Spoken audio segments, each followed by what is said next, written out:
Welcome to Saving America. This is your host, Dr. David D. Schein. Our series of interviews for Saving America establishes that the world is full of interesting people. Saving America welcomes Dr. Danielle Lord.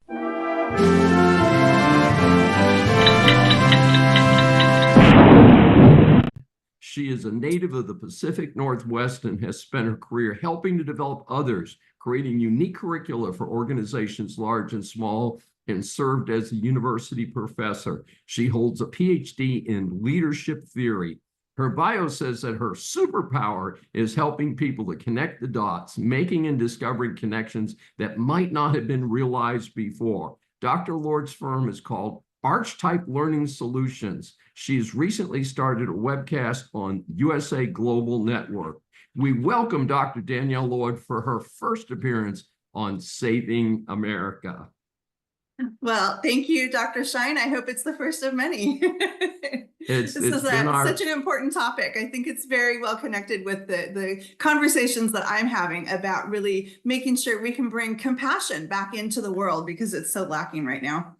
Sounds like a winner to me. As you know, we asked our guests 3 questions that we've researched in advance. So number one, tell us, our audience, about how leadership differs from management.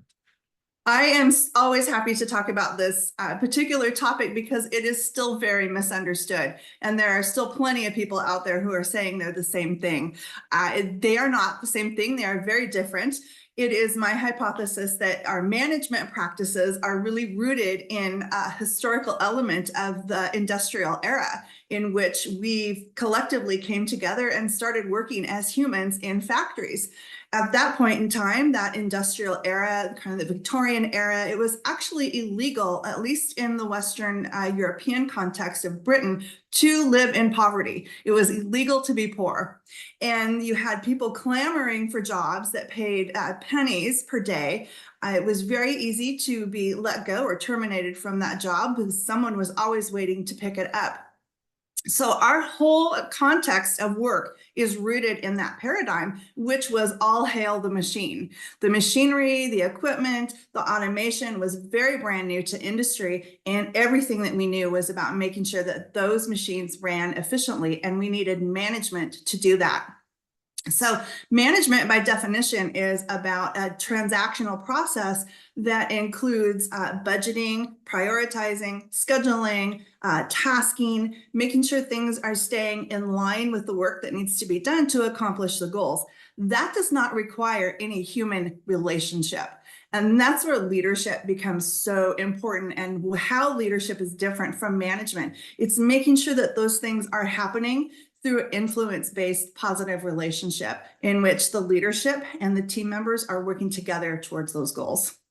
So that's my definition. Fascinating. What can our audience learn from your latest book? Tell us a little bit about that. So thank you. I just published my latest book. It's called Engaging Your Employees. We are facing an engagement deficit in this country, and I would probably say worldwide. Engagement scores are, of course, what we call employee engagement is what is defined by Gallup as the discretionary effort that our employees, or our team members, as I like to call them, put forth in the organization. For 30 years, we've been telling people that your voice matters. And for 30 years, I haven't sat across the table with executives for 30 years, but basically the time that I have spent, about half of that, around the same tables with executives, listening to their conversations, has told me that the voice doesn't matter, the voice of the employee. And from my hypothesis is that if we want to lead through a relationship, influence-based relationship, we have to have a personal relationship of presence, vulnerability, and authenticity with the people that we are leading. So my book outlines 12 heart-centered strategies that are 11 of them are completely free. It just requires you to have some vulnerability and some presence and engage with people in an entirely different level. The very same things that our employees or our team members are asking for. So that's my latest book. You can get the book. It's available on Amazon, and in the back there are 12 or 13 QR codes, and you can scan those QR codes and download a variety of tools to help you implement those heartfelt strategies. fascinating. And our third question is, what's the best advice you can give to a business student or early career executive about achieving success? Because we talk about, if you want to be successful, you need to be more than a manager. You have to be a leader. So where does that come in, and how would you talk to your younger self or to someone that you know? And to all of my graduate students, I talked to them about the notion of the relationship, the leader team member relationship, and that is where you get the biggest bang from your buck. It doesn't come from ego. And that's the biggest problem that we have, I think, in our organizations today, is that we see the ego continue to perpetuate. We see the ego continuing to be rewarded. In our organizations, we are still rewarding for performance, not behavior. And there was a fascinating study, and it grew legs and walked off. I can't find my original copy, but it was from 1989 from Dr. Fred Luthans, who said that most as successful, as he defined them, so for those listening, I just used air quotes around successful, but our successful leaders are promoted based on the notion that they have made somebody else look good.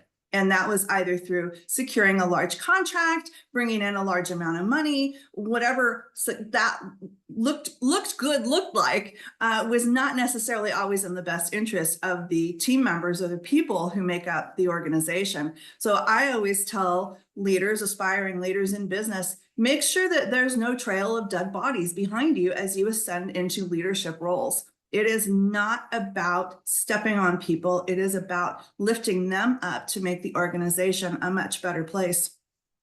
I've had my own very fascinating self-discovery, if you will, over the 2.5 years that I have been in business for myself. And I taught the innovation course. I was the lead faculty at the graduate school where I was at. And the MBA students were required to take a course on innovation. And part of that course was this idea of getting our business leaders to understand that innovation, creativity only comes when the mind is completely free of stress, the mind and the body, because it's an interconnected thing, right? The mind and the body have to be completely free of stress in order to be creative and innovative. And we're not free of stress when we have leaders that are micromanaging us, when we have leaders that are promoting toxic behavior, when we have leaders that are chastising everything that we do. And I thought I was in a position that I really was free from stress. I had executive level positions that I held and really believed that I was free from all of that. And it wasn't until 2 years into being in my own business as an business owner, that I really discovered that, wow, I am far more innovative and creative now being out there on my own than I ever was, even at the executive level, functioning at that level. So business leaders, again, in air quotes, leaders, you got to have the influence, you got to have the relationship. So when I say leaders, that's who I'm referring to, but leave the ego behind. It is really about lifting up the employees of your organization so that the organization can be successful, not necessarily you. You will be successful if you're doing the right thing. Now, we are seeing finally an improvement in opportunities for women. Do you give different advice to women than men, since women have been used to now, gee, it's terrific, I'm moving into management, but the transition from management to leadership may be a little bit more difficult for women? I do absolutely believe that that is a truth. And I think what happened was, in the 1980s, I think we had enough scientific research or data to really demonstrate what good leadership looked like. And that's when we did start to see women enter into those leadership positions in 1980s, 1990s. I think what happened with women is that we adopted a toxic feminism approach to leadership positions or leadership roles, thinking that I have to act just like the men acted. In fact, I have to go one step further and be more masculine and more manly than the men were. And I think what that embodied was this idea of toxic feminism. I think we had a fantastic and missed opportunity to come in as our true, authentic selves, as women who are the carriers of culture, who are known to be kind and genuine and large-hearted, and really show what great leadership looked like. I think that was a big miss. Fascinating. And as you know, we try and keep this short so people will actually listen to these interviews. But how can our audience get more information about you and your book and the things you're working on? Thank you. So you can call or text me at my business line, which is 253-269-2116. I take calls or text messages. You can also email me at Danielle@archetypelearningsolutions.com. And the things you think about when you're naming your business, you don't think about how long the email address is going to be. But Danielle@archetypelearningsolutions.com. That is also my website. You can find my website at that same address, archetypelearningsolutions.com. Fascinating. This is Dr. David D. Schein for Saving America. Thanks for joining us on this fascinating visit with Danielle Lord. Please subscribe on your favorite platform.